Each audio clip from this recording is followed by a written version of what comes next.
The unifying thread is his own understanding of his identity. He reflects, I see myself as a product of two traditions. One is the Latin Christian tradition and the other is the Indian Hindu tradition. Dr. Pereira has ceaselessly explored the interactions between India and the West in art and culture, with Goa as a focal point, with the larger context of Indian history and culture. All these have shaped his own identity. He tells us about 3 discoveries that served as epiphanies in his work: Spanish mystical literature, Mexican mural painting, and the Konkani song.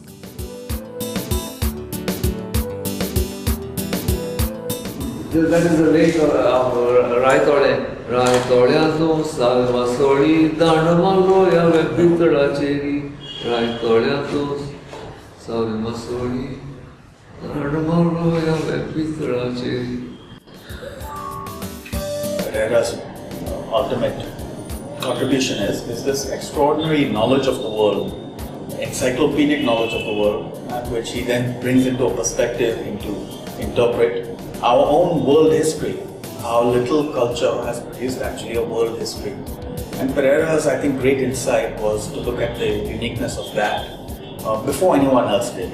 I think that's become, in a way, many people, almost all scholarship or useful scholarship of Goa follows in Pereira's tradition. Because in the end, if you want to pigeonhole Goa into either India or the West, or look at Goa as a derivative version of either, you fall flat. And Pereira's insight was trying to underpin a theory that describes all of it.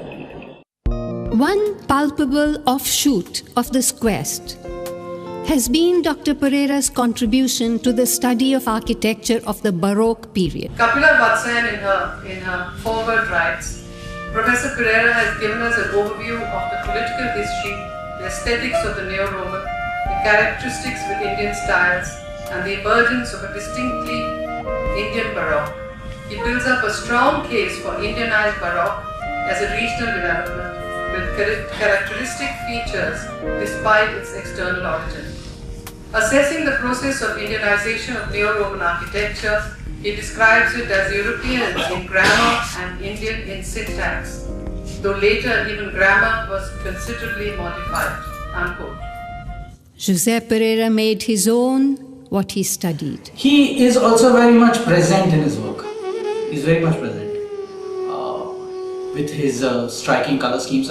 I'm struck by the opening exhibit, which is of the Shiva Lingam. It's with that mouth, Shiva crying out, and with that brilliant red background. I think it's an amazing way to start the exhibition. José Lourenço remembers, we walked through the ruins of the church of Saint Augustine and the Igreja de Nossa Senhora da Graça, and he was totally at ease there, as though he was the reincarnation of a monk himself. Dr. José Pereira is essential in the understanding of architecture in Goa because he has done a deep study of the churches of Goa, the architectural language of their facades, of their form, their tectonic form, and he traces their development parallel to the architectural history of Europe, where he comes right from the Gothic period, the Portuguese Gothic, and moves down through Baroque, Mannerism, and finally the lighter forms of Rococo that we see in the facades. He has published 3 books on Baroque architecture in India. One of the most significant is this one, Baroque India, which was published by the Indira Gandhi National Center of the Arts. And another slim book called The Churches of Goa, published by Oxford University Press, which gives a quick understanding of the churches of Old Goa and the models, architectural models that they followed compared to European models. He also talks about the Baroque Quintet, 5 churches in Goa which he considered to be splendid examples of Baroque architecture. Dr. Pereira's pilgrimage, deconstructing his composite identity, took him traveling all over Europe and the Americas. He tells us that when he came from England to Goa, he took the land route across Europe through the borders of Iran, hitchhike by truck through the border of Pakistan, and make his way to India. I used to live in England in the 60s, and from England I'd go overland all the way across Europe, into East, into West Asia, into Pakistan, into Goa. So I saw the Islamic monuments. To Jupiter, He has been indefatigable in his pilgrimage to different languages too. He is fluent in Konkani, Portuguese, Sanskrit, English, French, and familiar with Latin, Italian, Spanish, Urdu, Arabic, and Persian. Even as an octogenarian, he has retained his gusto for reciting Sanskrit shlokas and for quoting from the old Konkani fair in his beloved Sashti Konkani. Samot muj papa, ingras dainaka. Samot muj papa, ingras dainaka. Bishole go paramoti, parki mullonyasa. I have the earliest mention of them in 1659, I believe, when the sacristy of Bon Jesus, the monumental sacristy of Bon Jesus was erected. The fields were called from sunset to the capital city of Old Goa, and to perform these fields in front of the sacristy of Bon Jesus. That's how the art form survived until it was replaced by the more sophisticated theatre. He has always lived a simple life. He was engaged and he wanted to buy a Kanjivaram sari for his wife Angela. So I took him to Cottage Industries, and these girls came out with beautiful saris. And then he turned to me, deadpan, and said,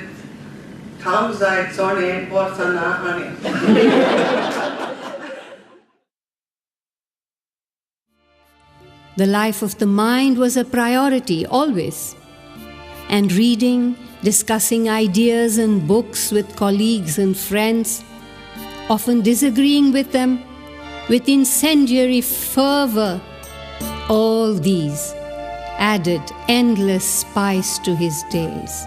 I recall debates at home when quotations from Thomas Aquinas, Augustine, Greek tragedy and Shakespeare, William Blake and Gerald Manley Hopkins, Greek philosophy, Roman orators and historians, and reigning supremely, Dante, always Dante, were sort of flung at each other by Jose and Alban, until Jose put a stop to it all with a long quotation of Sanskrit, which of course Alban couldn't reply to, and he then proceeded to translate. And these are glorious memories that have enriched my life.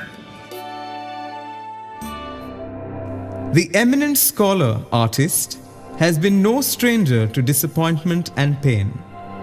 At the opening of the paintings at Fatorda, Alban Kuto said, "Great artists suffer labor pains.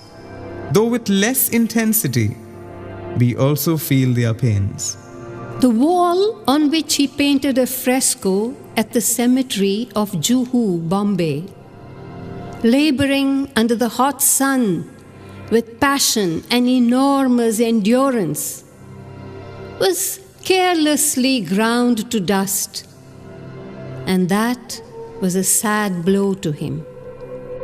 As a professor in Lisbon, he expressed his views that Goan culture had been enriched not only by Latin Christian influences, but also deeply by Indian culture and history.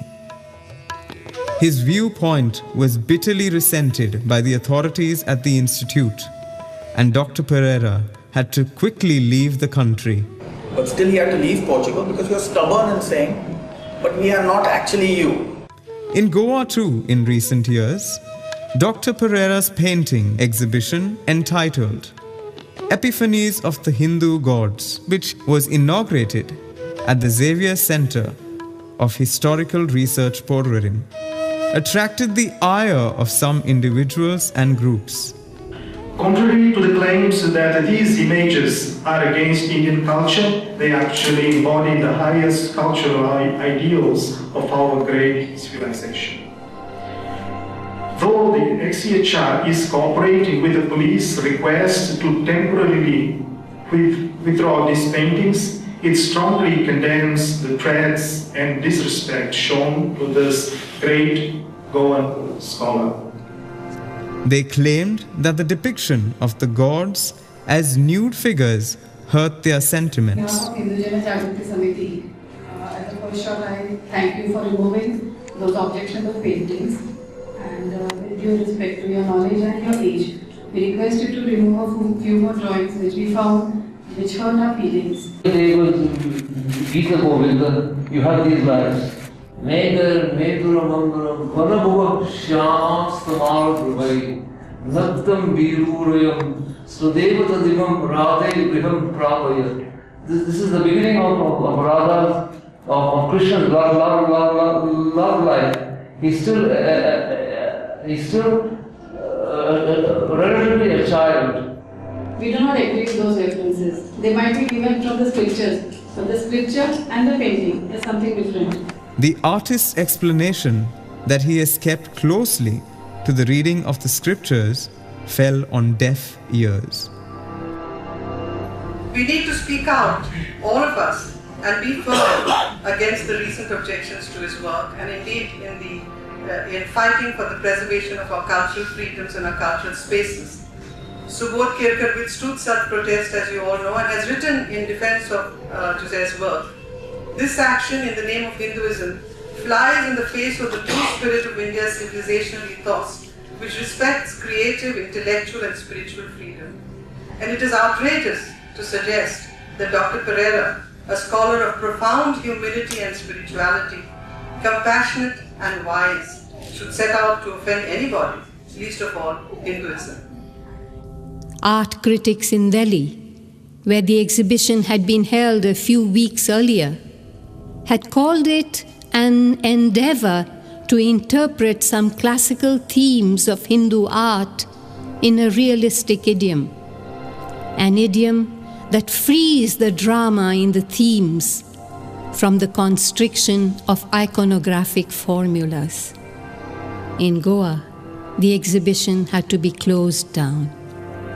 The other thing that Dr. Pereira brings to the plate as a painter is this very deep knowledge of Indian culture. And what he tries to do in his paintings, as it's always been the case, is to represent something that has moved him deeply from Sanskrit into a medium, which in the case of murals, he's done murals, in the case of watercolors, he's done watercolors, in the case of canvases, he's done canvases. Dr. Pereira is today over 80 years old. His passion for scholarship and art are entirely undimmed. Coping with an increasingly frail and fragile body, his mind continues to engage in his meditative research.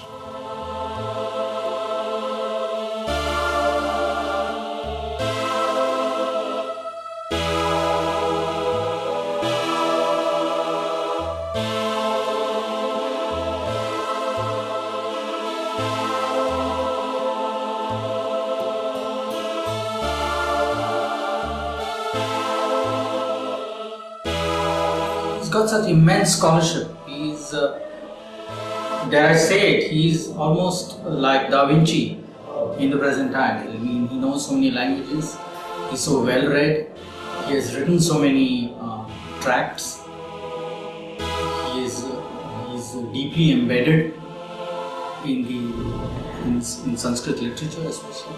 He knows Sanskrit. And all this is reflected in his work. He is a polyglot through his spiritual world. I'm really, I don't think any Goan has excelled him in this field of intellectual pursuits.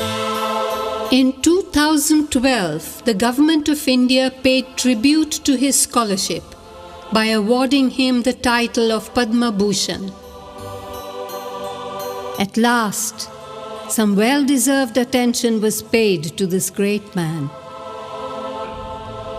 This belated recognition of Dr. Jose Pereira points to a certain indifference in our society to scholarship. Passionately ताणी एक आमच्या मुखार vision दवरिल्लें आसा की एका मनशाक एका लायफान हे सगळें पॉसिबल आसा म्हणजे ताणे एक क्रिस्टलाइज केल्लें आसा आमच्या मुखार विजन जें आसा which Jawaharlal Nehru tried to capture in Discovery of India. Discovery of India नो एसेंस दिसता ह्या टागोराच्या सगळ्या एसेंस भितर हो आमकां एसेंस दिसता की all of them try to capture the nectar of Indian civilization, the essence of Indian civilization, and that is the essence which I see in all his drawings, paintings and sketches. We too pay our small and long overdue tribute to a man who has trudged the world, crossed immense boundaries, worked with unceasing love, in fact, has examined earth and heaven to crystallize something of the essence of the Goa that has been his spiritual home. Whatever may be said, I have painted a fresco in the noble tradition of fresco. I have a passion for it. Oh, there's another Malabaster. Yes, I saw that. Right. Lovely. A lot of turkeys around which we don't see now. This is very beautiful. Vivek, you can do a documentary just on this.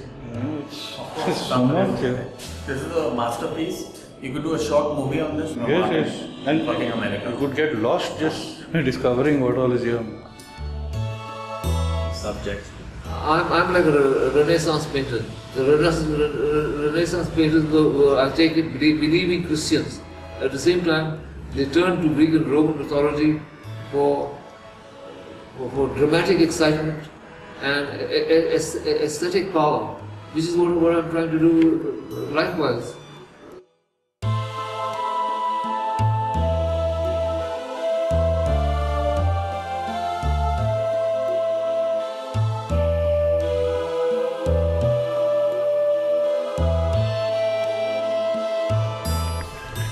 नमो मारी कृपा भरिते स्वामी तुझे ठाय आस स्त्रियां भितरी तू सदैवी आणि सदैव फळ तुझे कुशीचे जेजूस सांता मारिये परमेश्वराचे माते आम्हा पाप्यां खातीर मिनती करी आता आणि आमच्या मरण काळाडे